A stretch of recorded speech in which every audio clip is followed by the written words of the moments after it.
May 8th, City Board of Education, and ask that if everybody would join us in the Pledge of Allegiance.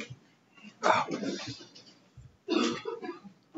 pledge allegiance to the flag of the United States of America and to the republic for which it stands, one nation, under God, indivisible, with liberty and justice for all.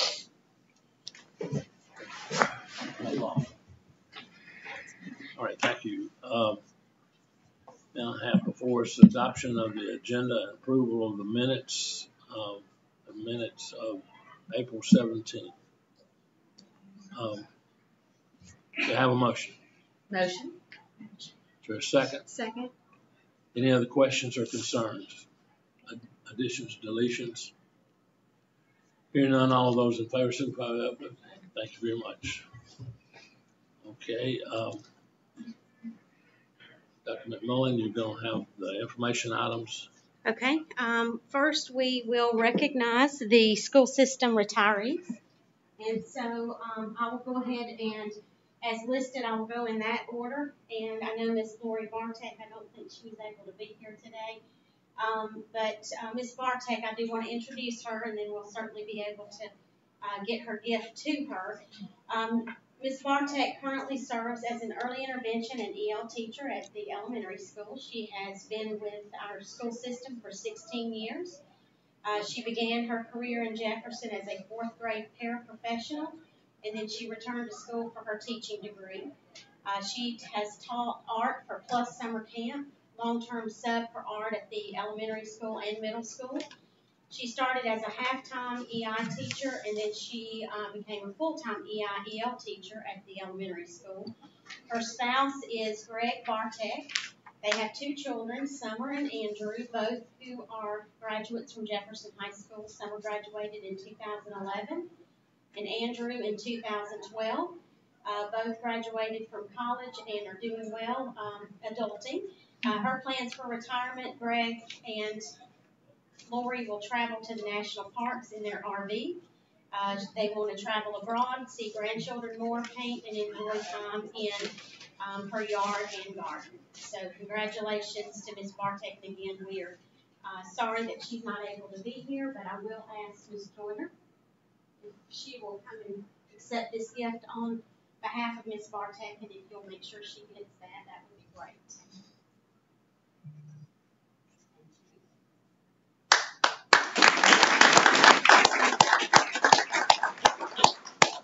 All right, next we have Ms. Jody Smith. She is currently serving as a paraprofessional at Jefferson Elementary School, and she has been with us for 6 years. Her first position, she was a long-term substitute teacher in kindergarten. She has currently served as a parapro assisting MTSS Title I, and she now has gone back to support MTSS. Her spouse is Steve, and children, Jerry and Shay. She has 3 grandchildren in the system. Brennan Mills is a student at the high school, and then Bryce and Bailey are both students at the middle school. She plans to spend time with family and travel during her retirement. So, Ms. Joyner, you can come. I don't think Ms. Smith is here, so you can accept that gift on her behalf as well.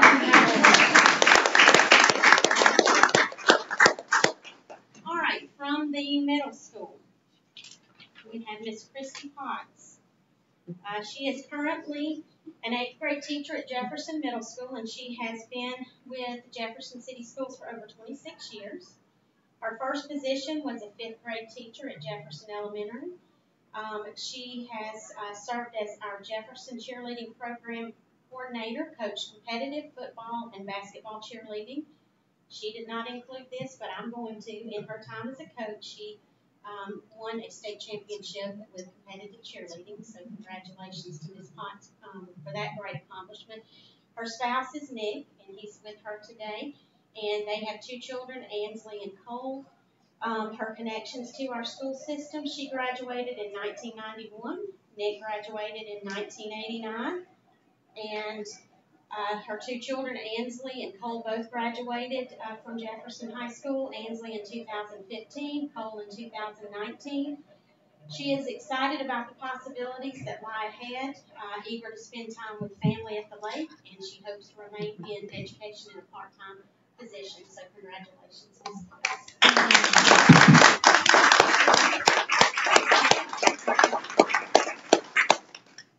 Okay, we have at the high school, Miss Sherry Bruno.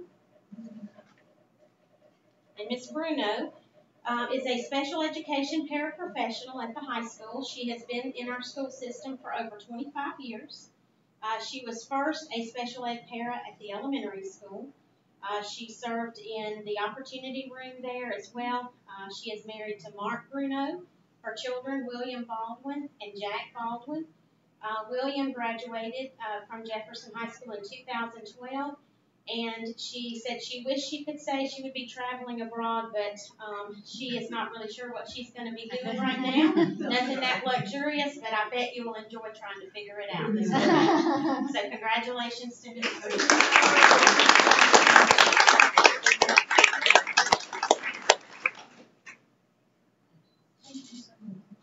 Thank you. All right, we have Miss Cleta Howard. She is currently serving as a school food service assistant at Jefferson High School, and she has been with us for 19 years. She has a daughter, Candace Ramey, and she has plans to spend time with family in her retirement. And I know that we are going to hold off on presenting. I do want Miss Howard to stand so we can recognize you, but the school food service department at the high school, they are doing a celebration next week, and we'll present her gift to her at that time as well. So thank you, Ms. Howard, for your service.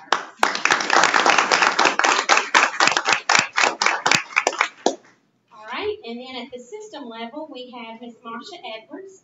She currently serves as the Board of Education Human Resources Clerk. She's located again at our central office. She's been with our school system for more than 12 years. She began her work in Jefferson City Schools as a paraprofessional at the elementary school. She's also, other roles include the JES clerical position, the Board of Education accounts payable and payroll bookkeeping. She is married to Robert Edwards, and their daughter, Katie Edwards Garner, is a graduate from the Jefferson High School, and she graduated in 2007. She plans to travel and camp a lot in her retirement. So congratulations, Ms. Marsha.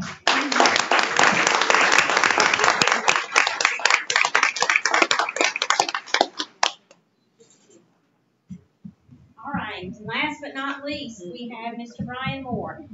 He currently serves as the Deputy Superintendent, and he has been in our school system for 12 years. His first position was a technology coordinator. He has also served as interim principal at Jefferson Middle School, assistant principal at the high school, and then principal at the high school.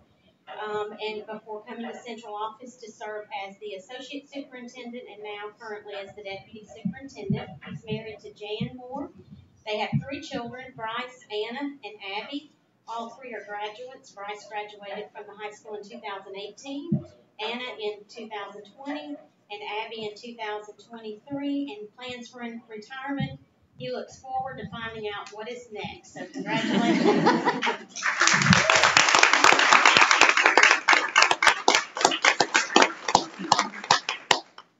Thank you. And I believe there are cookies somewhere that you can pick up when you leave. And I would like to thank all of the family members who came to support your loved ones in this exciting time of retirement. So, again, thank you for being here.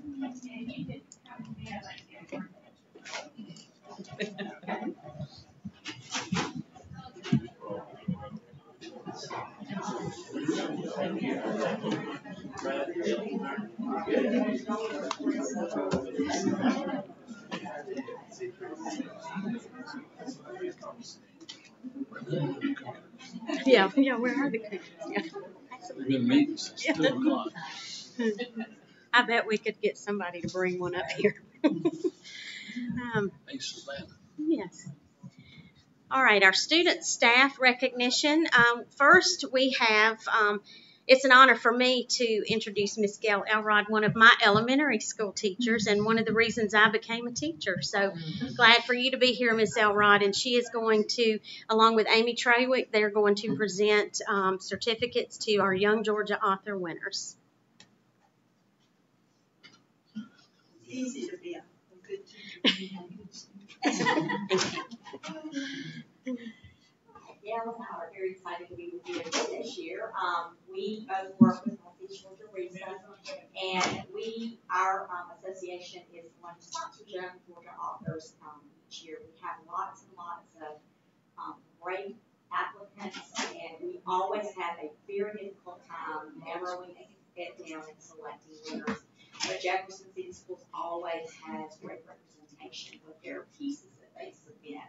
So I am going to submit the winner for the high school, and it's Autumn Lily Bingham. She's a 12th grader, and she wrote a poem entitled My Love. So, Autumn, come on back.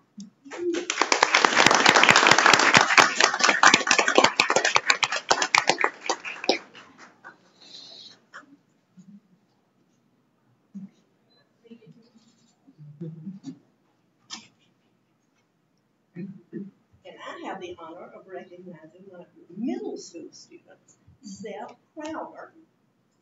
You'll come, Seth. Congratulations.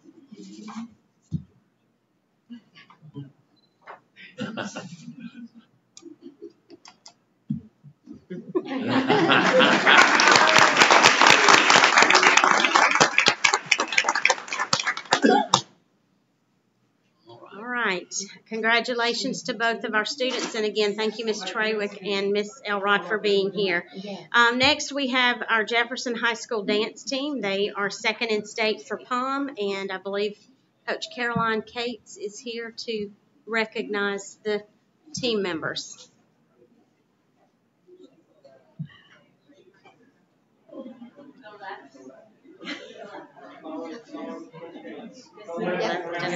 Yes.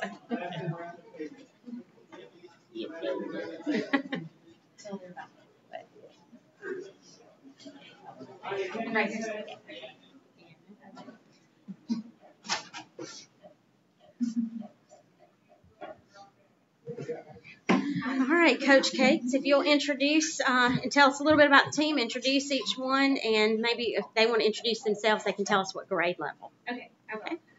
Again, I'm Coach Cates. I am the head coach of the varsity Dance Dragons, and with me I have Miss Whitney Snuggs, who is my assistant coach. And I'll let the girls at the end introduce themselves and say what grade they're in. But good afternoon, board members, Dr. McMullen, and esteemed guests. It's my great pleasure to stand before you to recognize these beautiful ladies. Now in just their 4th year of existence and only their 3rd year at the varsity level, these young women have not only made history for your school system, they've set a standard of excellence that will inspire generations of Dance Dragons to come. This season, they brought home more trophies and placements than ever before, marking it the most successful season in team history. What makes these accolades so meaningful isn't just the hardware. They are a reflection of hard work, heart, and harmony. These athletes give their best in every setting, whether at high-energy basketball halftimes, a spirited community event, or under the bright lights of competition. Their outward performance is a true reflection of their inner integrity and passion. These are the kinds of students we want representing Jefferson City Schools, and not just talented dancers, of course, but individuals who lead with character and commitment. A major milestone this season came at McIntosh High School, where Dance Dragons earned their first ever first place trophy in the POM division. That win wasn't just historic, it was a catalyst, because 2 weeks later, they took that same routine to our sectionals and qualified that routine for the state championship at Aikens Ford Arena in Athens. They are competing against the best in both 2 and 3A routines. They delivered a standout performance, finishing as the 2nd highest scoring POM routine of the weekend and placing 9th overall across all genres in 2 to 3A. That's an incredible achievement, especially for a team that's only competed at the varsity level 2 years prior. But if you ask me or any coach, parent, and teammate, the biggest win this season didn't come with a trophy. It came in the way these young women showed up for each other day in and day out, on and off the floor. They built a culture of unity, love, and trust, And that's what makes this team truly special. That's what makes them champions in every sense of the word. To the Dance Dragons, thank you for setting the bar high. Thank you for representing Jefferson City Schools with pride, excellence, and heart. And to the board, thank you for your continued support of programs like this, where students are not only trained as performers, but shaped as leaders. And after a strong season competing 2 and 3A schools, we'll be moving up to face tougher competition next season in 3, 4, and 5A divisions, where even more dance opportunities await. The future is bright for your Dance Dragons, and there's no doubt they'll continue to represent you and Jefferson City Schools with pride, passion, and excellence, setting the standard and inspiring others every dance step of the way. Thank you. And now, ladies, if you will just step forward, say your name, and what grade you're in. I'm Lucia Bell, and I'm in 9th grade. I'm Haley Johns, I'm a senior. I'm Maddie Carpet, and I'm in 9th grade. I'm Abby Nielsen, and I'm in 10th grade. I'm Bonnie K. Stevens, and I'm a junior. I'm Ava Nielsen, and I'm a senior. I'm Bella Christopher, and I'm a senior. I'm Anna Williamson, and I'm a junior. I'm Emma Stoops, and I'm a 9th grader. I'm Matilda Smith, and I'm a 10th grader. I'm Ava Easton, and I'm a 9th grader and also manager. I'm Madeline Medina, and I'm a freshman. Thank you very much. I have to add, what they give to the middle school team is amazing. So when they talk about leadership, their leadership and love on the young dancers is huge. Great. Did Well, I just hear one senior? No, we have 4 seniors. 4 seniors. Okay. well, I say congratulations on what you did accomplish. It sounds like it was a lot, and especially being at it for only 2 years as a varsity sport. And also hope to have several freshmen and sophomores and juniors to be back for a nucleus of a continued success for next year. So we look forward to seeing y'all again next year at this time. Yes, sir. Great. All right. Well, thank y'all. And Congratulations. for the seniors, Congratulations.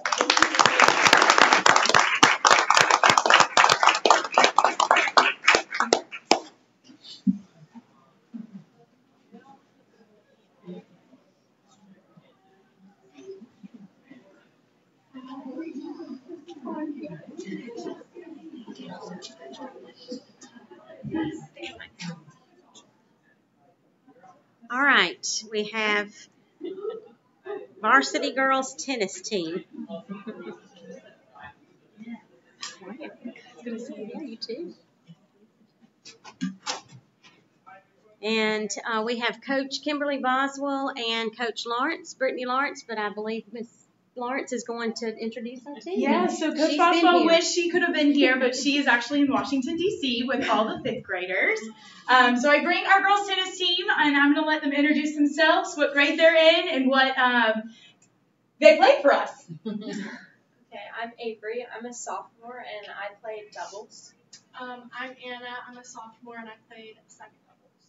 I'm Riley. I'm a senior, and I played doubles 1. I'm Natalie. I'm a senior, and I played doubles 1.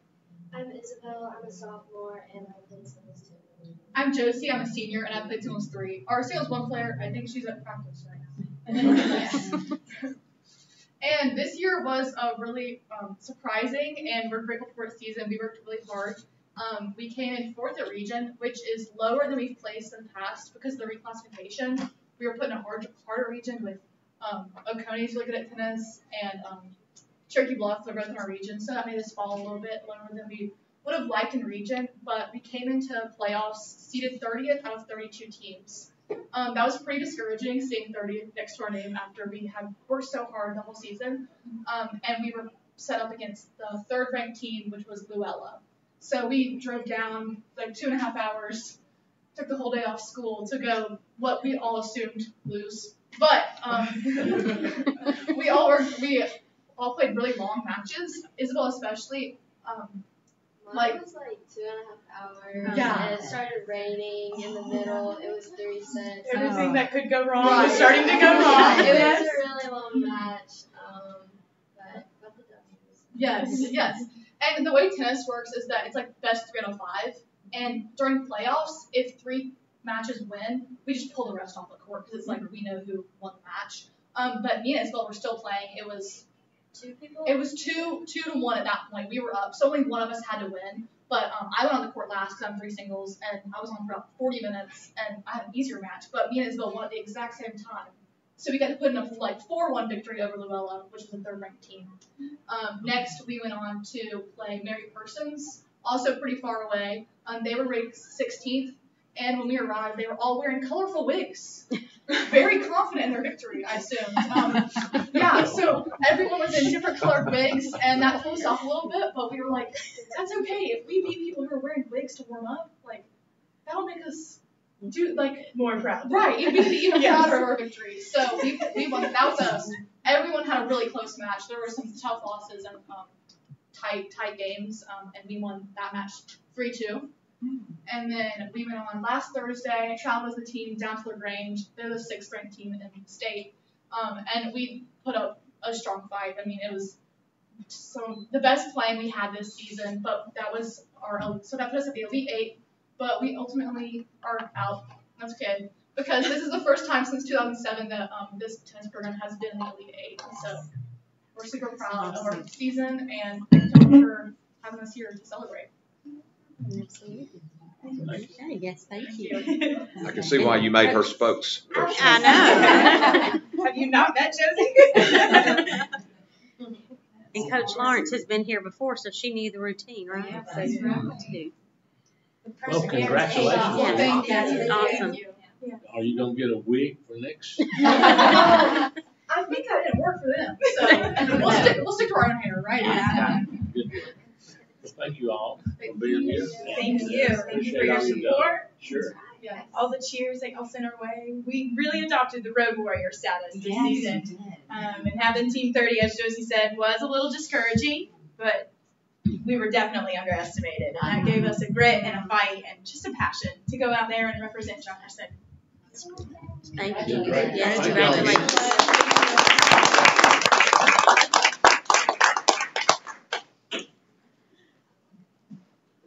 Okay, next we have Miss Laura Wilburn, who is a Jefferson High School teacher, and she has her HOSA officers. And so I believe, Mr. Parker, you're going to introduce this group?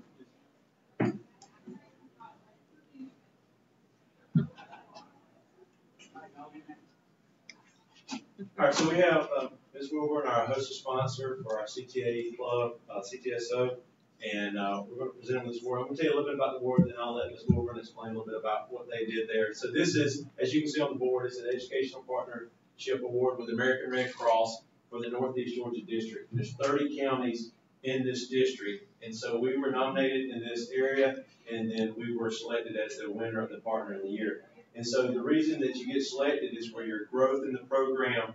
And so over the last couple of years, we showed a 22% increase in blood donations after a little hiatus from not participating. So, and that's all due to the leadership of Ms. Wilburn. And the cool thing about it is when you calculate out that increase right there, that would affect over 100 patients. Mm-hmm. And so that's really cool to let the kids hear that and kind of see what kind of effect they're having on people. And then also the last little neat thing that comes along with this is they get a $1,000 scholarship to award to a student that's in the program. And so the person that nominated Ms. Wilburn in the HOSA Club from American Red Cross said this about her and the program. Laura was instrumental in getting us back on the campus of Jefferson High School after not having anything scheduled for 2 years. Since we have come back to school, thanks to Laura's leadership, has met or exceeded the goal for East Drive-In's HOSA. We appreciate Laura's commitment to the American Red Cross. So Ms. Wilburn. Yes, we are so happy that we could bring the blood drive back. And thanks to Ms. Hardy and Coach Navis for giving up the upstairs arena. We were able to fill all 72 appointment slots for our fall and spring drive. We got 93 total units, and we're only 8 away from making that $1,000, $1,500. So y'all all look for emails next year. I'm going to be trying to secure those 8 more donations. But I have 2 HOSA officers here with me today, and McKinley is one who has a personal connection to drives like this, and I'm going to let her share a little bit about that with you. Hi, I'm Kinley Parham. I'm the Vice President of HOSA, and as someone that has a genetic blood disorder in which I'm dependent on blood transfusions like every 3 weeks, every month, it was very impactful and meaningful to me for me to be able to at least like help in a little way for blood donations, blood drives, and all of that. That's great.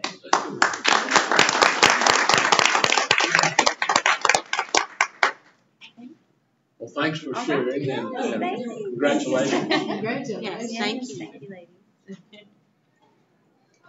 All right, next we have Dr. Elise Johnson. She is one of our counselors at the high school, and we have some Governor's Honors Program participants.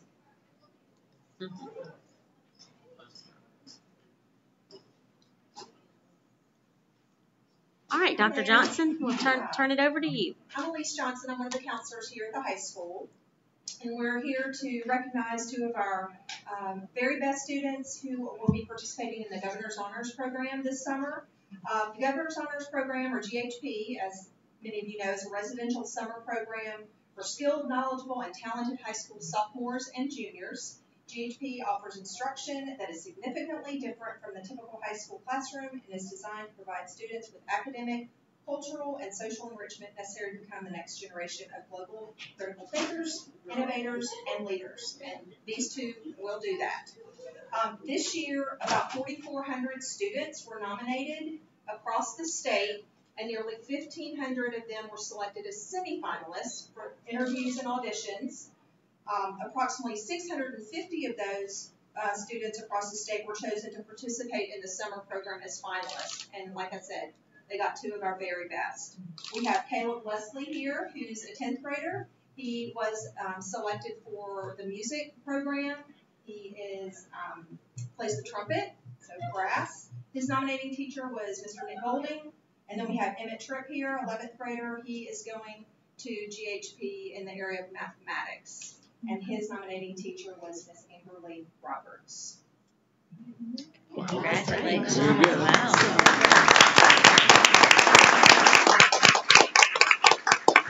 Congratulations to both of you. I know you'll do well. Where is the summer program being held? It's at Georgia Southern University this summer. It's not hot down there. Don't worry. Don't worry about it. Get ready. Thank you all again. Yes. Congratulations. Thank you.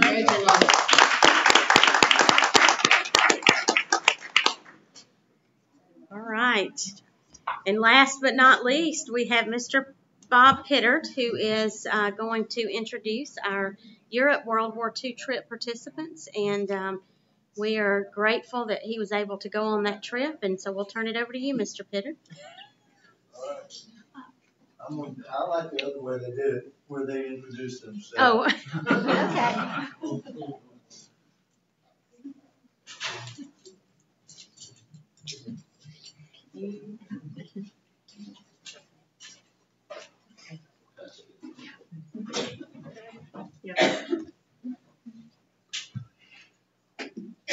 I will just say one or two things first. This is my 18th year here when John and Ronnie decided to start a World War II program. And this was part of the deal that we would do this trip. So other than the COVID years, we've done 16 of the 18 years. Now I get to do all the fun stuff and be a tour guide, and that's the guy that does all the work. So Jamie Chambers, make sure we get his recognition now. And I'm going to let them introduce themselves, and then I'm going to let Warren just tell you a little bit about this year's trip. I will tell you, I think this was probably the best one we've ever taken. We had great chaperones, probably the most interested kids we've had that were there just soaking up all the details of the trip. And then on top of it, we had great weather, so which we don't always have. So anyway, I appreciate what the board does for us and that y'all let us have this trip in the first place. So go ahead, Dean. I'm Dean Casey. I'm Ellie Larson. Now tell us your grade. We're all seniors. They're all Yes. seniors. That's right. I'm Madison Perrin. I'm Julia Rakestraw. I'm Caroline Ross. I'm Dr. Bray. I'm Warren Elder. Ryan Schmidt. Mason Bodford. I'm Braden O'Brien. I'm Natalie Morrow. I'm Alex Smith. Nora Sellers. I'm Jay Adams. All right, I'll let Warren, he can tell you a little bit about the trip. Warren's kind of a World War II buff. We just had the perfect weather the entire, I think, 2 weeks, right? 13 days. Roughly 2 weeks. Just any time when we were off the bus, it was just great. Got to see all the beaches from D-Day, Omaha, Sword, Gold, Juneau, and Utah, right? Yeah. And then I loved all the churches that we saw along the way. I loved basically everything about it, from just walking the streets from Berlin to just walking the beaches of Normandy, and overall great trip. I don't know, I can't really put words to it still. Just all the, I took 3,422 pictures. I think that's wow. They see two U.S. cemeteries. Of course, the most famous one at Omaha Beach. They also, we go to the one in Luxembourg where General Patton is buried, and that's pretty special because they let us take down the flags and fold them as they're playing taps. Wow. And this year was fantastic. We had 5 ROTC kids that already knew how to fold the flag. So I get kind of emotional at that, I'll tell you. It's fantastic. They also see 2 concentration camps, Dachau and Buchenwald, which can be kind of spooky. Then the rest of it is, other than the one stop we make in the Alps for the scenery, all the rest of it is World War II related. That's hard to pass up the city of Ramsau, where the beautiful church is with the Alps in the background. So we added that to the trip a few years ago. So you still didn't go to the Eagle's Nest? No, the Eagle's Nest is not open until the end of May, so we don't get to go there. We go to Berchtesgaden and we see where Hitler's main residence was, and they go to the entrance of the road that goes up to the Eagle's Nest. However, if y'all would like to go as adults, we're leaving in 3 more weeks with 31 people, mostly from Jefferson. And in fact, Ronnie sent us quite a few of them. And anyway, Jamie and I have started taking that trip. This would be the second one, so we're doing one for adults now. And that one is 14 days. We had 1 day because we get to go to the Eagle's Nest. So. And those that I'm aware of are really excited and ready to go. They're looking forward to it. And these, anyway, this was an unbelievable group of kids. But I really believe it's the best group we've had to go through as an entire group. May I ask the seniors, did he dress like this in Europe? It was really just it was really And the occasion for your dress-up day? I actually dress like this every day. He dresses like that every day. Every day. No, that's true. Oh, yeah. On a trip, it wasn't wear Okay. sweatsuit, a rain suit. I remember the time when Miss Anita Hayes had a bet going on who would not. Who was it? They wouldn't wear the same outfit twice, and you wouldn't wear the same suit twice. He has 180 suits, guys. It was something. Yeah. It was. Kids, what was the funniest Pittardism of the trip? What was the funniest? Look at him thinking.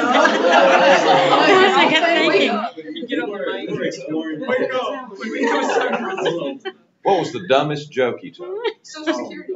Social Security. It's better. It's better if he does it. All right, let's hear it, Bob. Social Security joke. Oh, God. I did actually, poor Jamie's had to hear the same one over and over.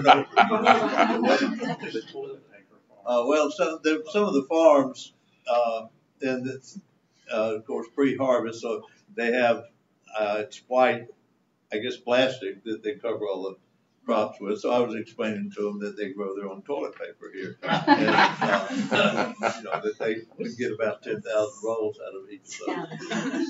Did anybody fall for that? Anybody? Someone fell though. Someone didn't.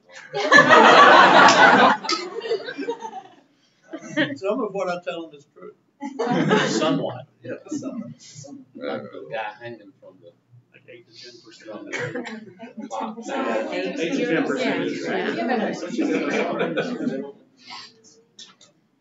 It's a once in a lifetime trip. You guys got a chance to see, so that's awesome. It really is.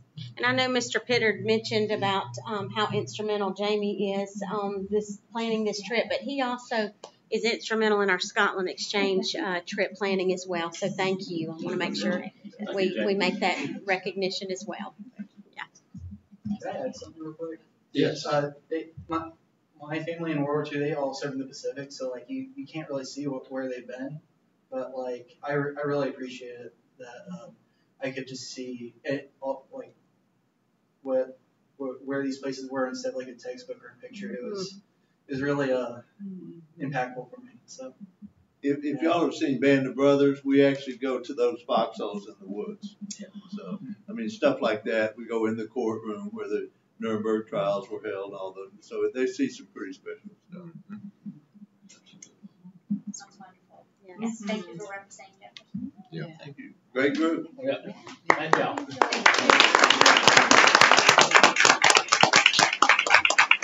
Mr. Pittard, if I may say too, last week was the birthday of Rudolph Hess.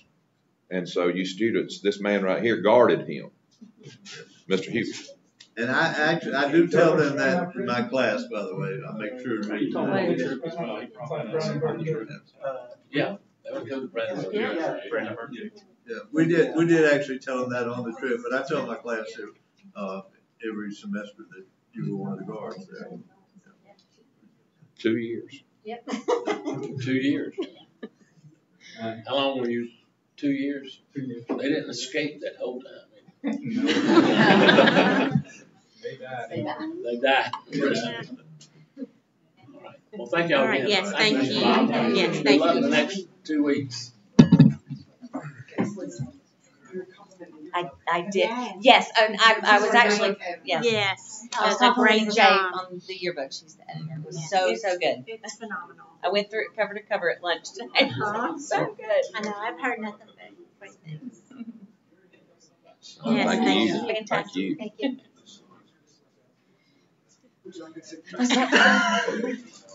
I bet you won't give me one. Bless you. Very happy. Thank you. Thank you. Thank you. Yes, thank you. Man. You want to? No, one will do me. I get another one. I'll take all. Okay. I don't know. Birdie bees. Oh, okay. Yeah, birdie bees. Yeah. Birdie bees. Yeah. I know. He's going to save his because it's so pretty. All right. So now we'll go to financial reports. We got several more this month to go over with you guys because of the PBA finance. But we'll go to the general fund first. This represents 83% of the fiscal year. We only got 2 more months to go. It's incredible. So anyway, before you is the revenues, which were 86% collected to date. Obviously, the big line item that has the balance is the M&A taxes. So, like I mentioned, we're going to come close, but I don't think we're going to hit our target because of that appeal that was made on one of the commercial industrial entities that held back like $250,000 from us. So we always predict some underpayments, delayed payments and so forth, and so things kind of level out. But when you have a change to that extent, it's kind of hard to make it up. So we'll come close, but we won't be hitting that number more than likely. If you go down to the expenditure side of it, you'll see we're 80.6% complete to date. All of our categories are running on trend. We do anticipate by the end of the fiscal year that we will underrun our plan, which is great. So that means that we won't need as much reserve balance that we originally projected at the beginning of the fiscal year. And that's due to 2 things: the midterm adjustment, because we're getting an additional $750,000 from state QBE funds because of the increased student enrollment, as well as underrunning our plan for the year. So our fund balance as of the end of April was $11,669,466. Anybody have any questions about the general fund report? All right, hearing none, we'll move right along. Okay, and we'll go to the splosh detail report. I'm sorry, let's go to the special revenue. I meant to get that one next. My apologies. Which so, one? The special revenue report. So this represents expenditures and revenues from our federal pre-K and school nutrition programs. And you can see where we are year to date.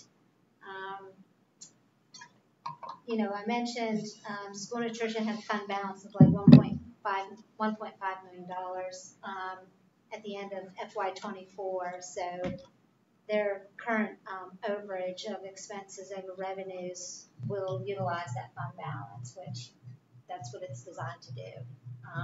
And that balance was able to accumulate because of the time when we were 100% free and reduced, and so that's where our fund balance came from during that time. And the DOE wants you to kind of get down to basically only holding like a 3-month reserve on that account. So they're doing exactly what they should be doing. So when you see a negative fund reserve as of April, it's really not for school nutrition itself, because they do have a fund balance. And like I said, on the federal grants program, you have to spend it and then get reimbursed the following month. So we will break even on the fund balance for federal grants on that. So if you have any questions, I'd be happy to go with this. Okay. And then we go to the splosh detail report. This looks a little different than last month, and it's due to the PBA financing that was able to come through at the end of April.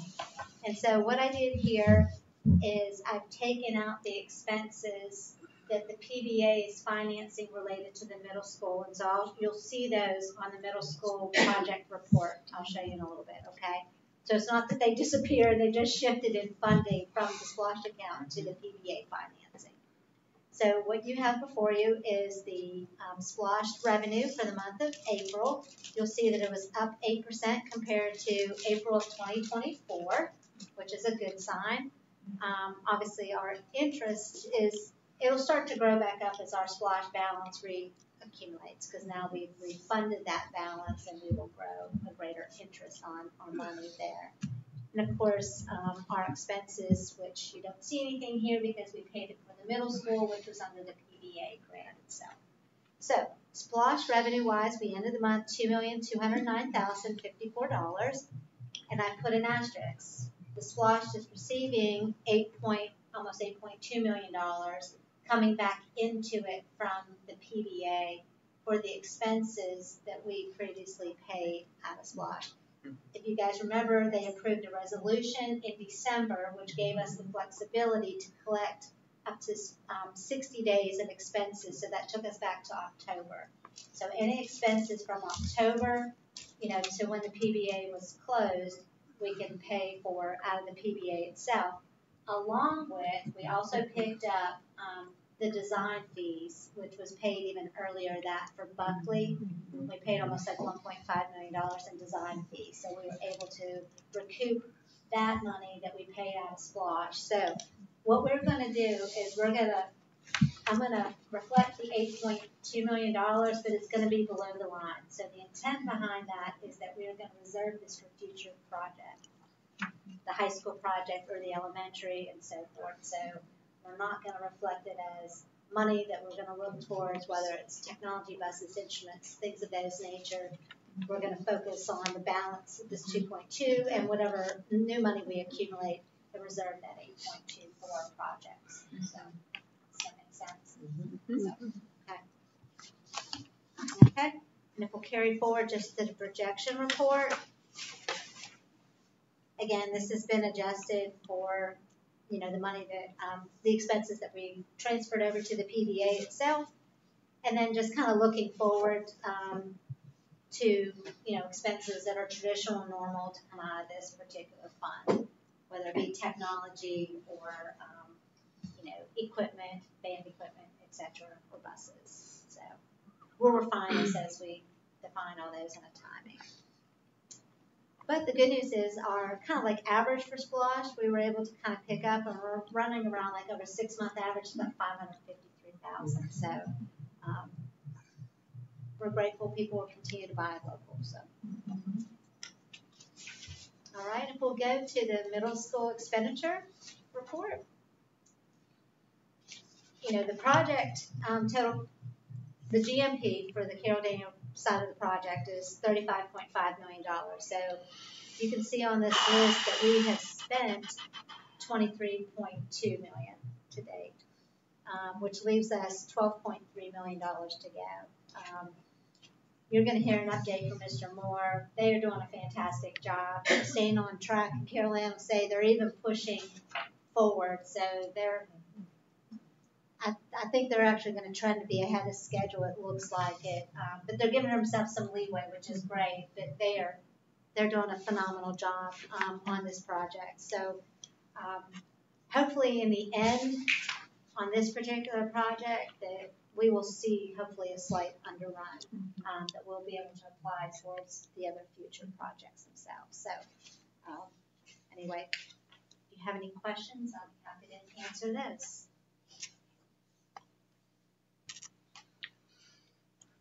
And next, we're going to look at the PBA report. So this is a new one. And this represents the financing that was just approved. So it was $109,753,414. And so before you can see what we've paid out of that. So from that, we had to pay the underwriter's fees, the cost of issuance, the rating organizations, all that's up in that number. So also, like I mentioned to you earlier, we were able to recoup the 4% design fee. That was like $1.2 million. And then expenditures that the resolution was approved back in December. That helped us collect back about $4.2 million. And then there was other expenses after that resolution. So any expenses past that resolution were allowed to be included as well. So that was another $2.7 million. And then if you remember, we had to borrow from our general fund the $6.8 million to keep us afloat because we ran out of splash money, right? So we were able to recoup the general fund back the $6.8 million. And then going back to that Carroll Daniel Phase 2 report, you see the March $1.8 million and the $2.3 million expense paid to the contractors there. So right now that's leaving us at a balance of $89.8 million in that PBA account. The good news is the interest per day on this account is drawing in somewhere around like $10,000, $11,000 a day. So we'll be generating somewhere around $300,000 a month in interest. So that'll help us. Just one thing to be aware of, you know, one of the goals on spending out this money is the goal they kind of set before us is to spend 85% of our funds within 36 months. It sounds easy, but it's sometimes hard to do, to accomplish. But, you know, we're working with our architect and Carroll Daniel, so we'll be getting hot and heavy, obviously, on this high school project and then focusing on the elementary school next. So our goal is to achieve that, and this report will just help us manage and monitor as we work towards those goals. So if you have any questions, I'd be happy to. Anybody have any questions about that financial report?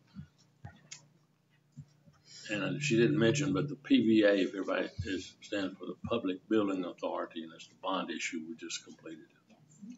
We closed on the 29th.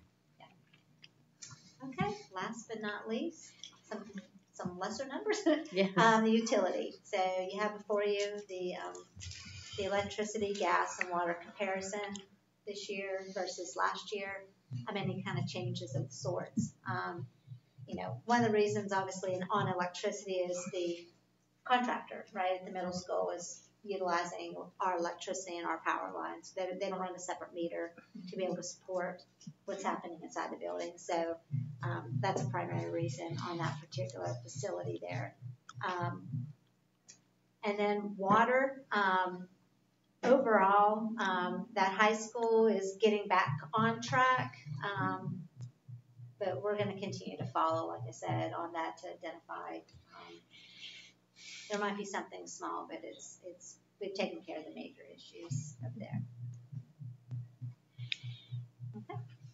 All right. Any other questions about that? Hearing none, thank you very much. We'll move right on to the transportation report. Mr. Moore. Mr. Weaver is driving a bus this afternoon, so I'm going to fill in for him and give you his report. First off, fuel for the month. Last month, $15,382, down just over $3,000. You see there the price of diesel, gas, and propane. Bus service repair, $1,849, down $22.96 from last month. The bus needed front tires, crossing arm assembly, and then crossing arm gate on those 3 buses. Total cost of operations, $17,231, down $5,572 from last month. Personnel report, all route drivers are in place. We do have a need for 1 sub-driver position, and we have 3 bus monitor vacancies. So they're doing a great job of getting everything covered right here at the end of the year. Mr. Weaver is, and JR is doing an excellent job keeping our fleet up to date. Bus routes, we were running 18 regulated routes, 3 special education, and 1 GNET to go to the Winder. Field trips, 76 for the month of March, and 35 trips are in Google Sheets for April. No recommendation, just a quick update. I think Russell might mention this as well. The propane infrastructure is complete. Grading and crushing run have been installed. I still need to install and test the dispenser system and fuel management system. We'll be completing this project within the next couple of weeks. So things going good in transportation. Just, kind of spread a little thin, but they're doing a great job getting everything covered. Very good. Thank you. Anybody got any questions? All right, moving on along. The instructional report, Mr. Moore, I guess again. Okay. I know. See there at the top, we had a cord ceremony on April the 30th, and at that cord ceremony, we had 258 seniors receiving 692 cords. It's really amazing. They can get cords for a couple of different reasons. Those completing a pathway, that would be the advanced academic cord, the world language, fine arts, and then CTAE, of course, is the biggest one of those. There are, I think, about 9 clusters in CTAE, and within those clusters, there's lots of different pathways that they could complete. So many seniors receive multiple cords. I won't read it to you there, but you see also they received in that same ceremony their honor cord with distinction, their beta club, and their total person participation. Next, we had 2 CTAE signing days this week. One was for teaching as a profession, and in that one, which was on Monday, we had 11 seniors sign going to a college or university where they're going to go into the field of teaching. And then on Tuesday, 7 of those were invited to the first annual Georgia Future Educator Signing Day, which was at the College Football Hall of Fame. So they were really excited about that. And then we had a signing day on yesterday, which was for the medical profession. So we have several who committed to that study as well. We'll have our Student Advisory Council end of the year luncheon coming up on Thursday, May the 15th. We will meet with those students and have lunch and give them a t-shirt and just kind of celebrate what it is that they've done meeting with us this year. We do that each year at the end in May. You see there on Roman numeral 4 the early release times for Thursday, May 22nd and Friday, May 23rd. Those are final exam days for the middle and high school. We have teacher conferences we have parent conferences some parent conferences on those days. And those dismissal times are staggered as usual. That's when the transportation will be provided. Then we have big things coming up for senior week. That is not next week, but the following. And it begins on Sunday, which is May the 18th, a week from this Sunday. That's the baccalaureate service. And then we will have they have graduation picture, they have their senior walk, which everybody loves the senior walk as they go through the schools.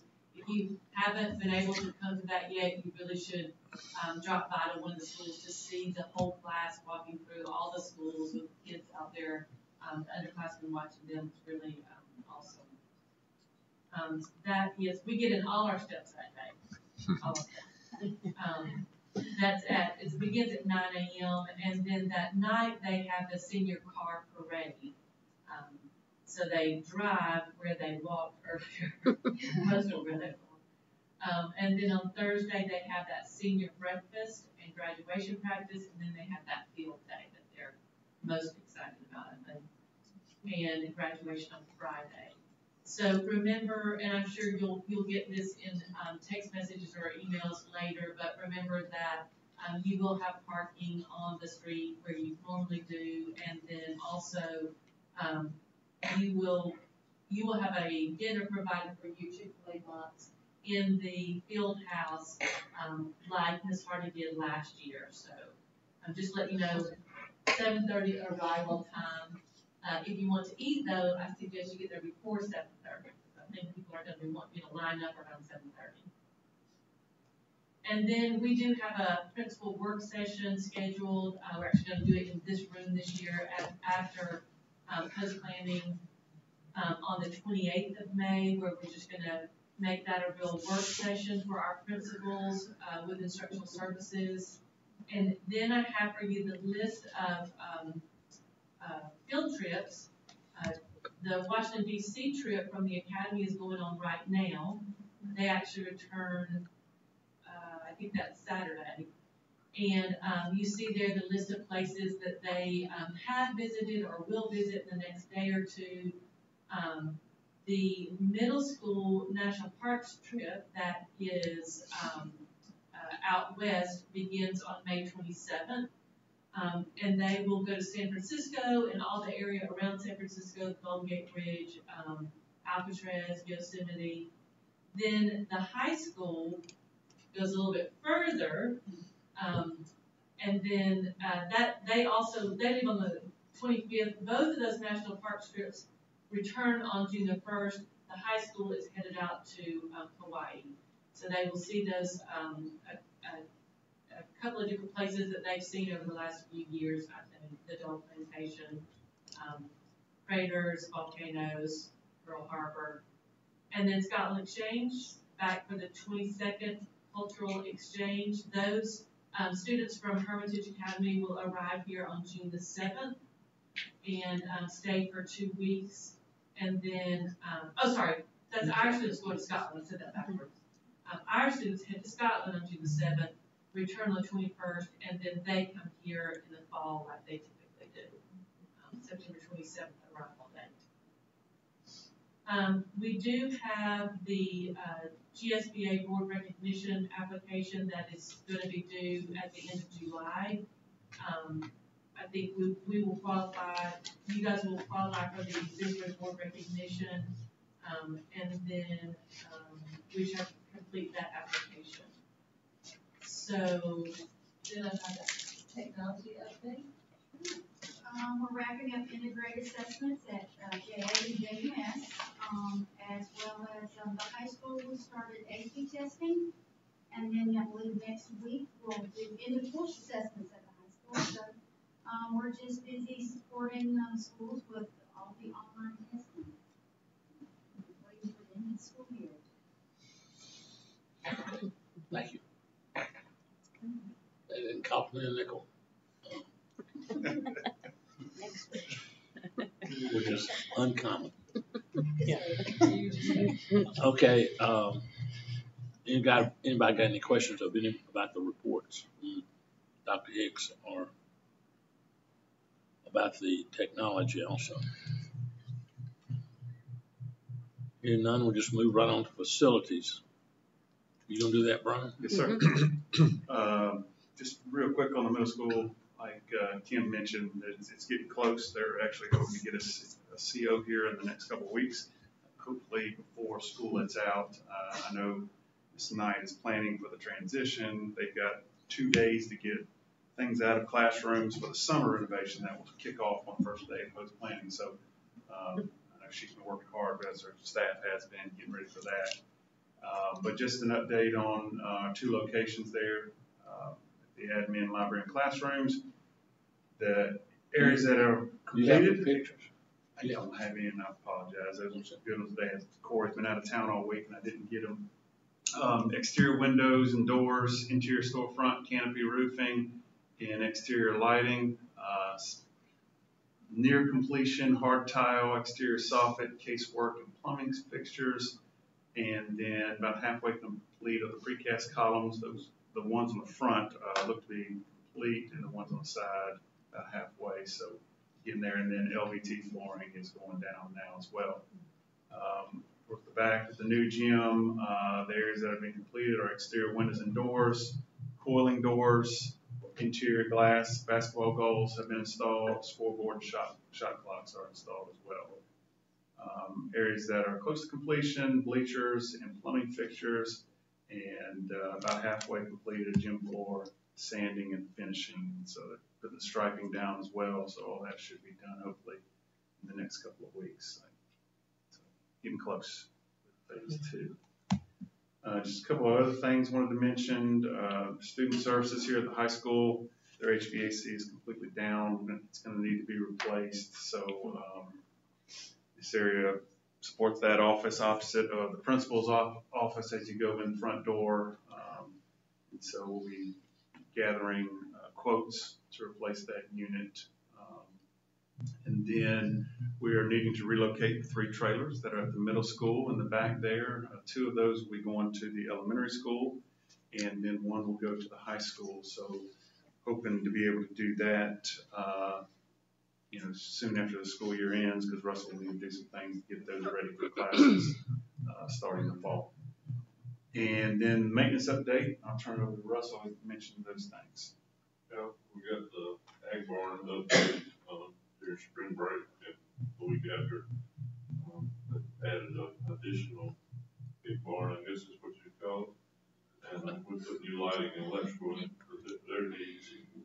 The other HVAC issues that's mentioned there is for the pack bill. I'm trying to get some more prices on that, along with the one he mentioned.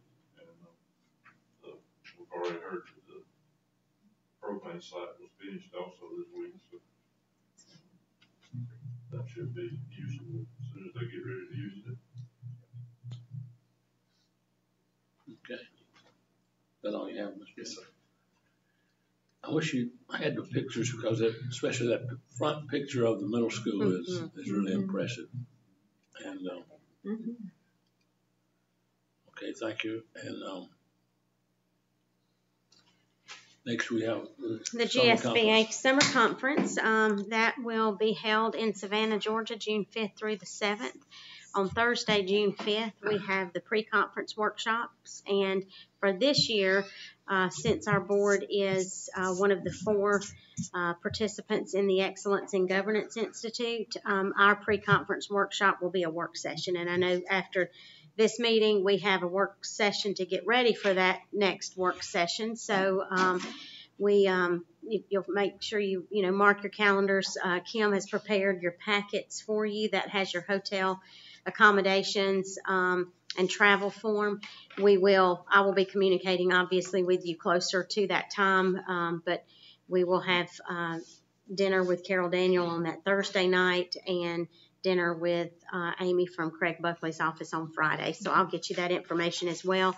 The actual conference is Friday, June 6th and Saturday, June 7th. I believe on Friday is the delegate assembly, and Brantley is signed up to attend that afternoon. I believe it's an afternoon session. But anyway, we'll give you more information as we get updates from GSBA. All right, very good. Next we have action items. And you will notice in May, that's unusual to have that to be blank. But we have quite a few things that we need to probably take care of. So I would probably need to have the board do a called meeting, but we are trying to gather additional documentation and quotes just to make sure that we're making the best decisions regarding some of these projects. So we will take some time in the next few days in our office to finalize that process, and then I'll be in touch with you about setting up a called meeting, hopefully within the next couple of weeks if possible, so we can get some summer projects underway. That'll be prior to our June meeting? Yes, that's right, prior to June meeting. So if we could make it work in the next week, it would be great, but I'll reach out and get some dates. Okay. Very good, thank you. This time we'll invite any public comment. Anybody from the public that would like to make a comment would be welcome, and we would love to hear from you. Okay. Hearing none, we'll go into executive session. Do I have a motion to go into executive session to discuss personnel? Motion. Have a motion. Is there a second? Second. Have a motion and a second. Are there any other questions? Hearing none, all those in favor signify with their hand. Thank you very much. This time we will go into executive session. Thank all of y'all for coming, and we will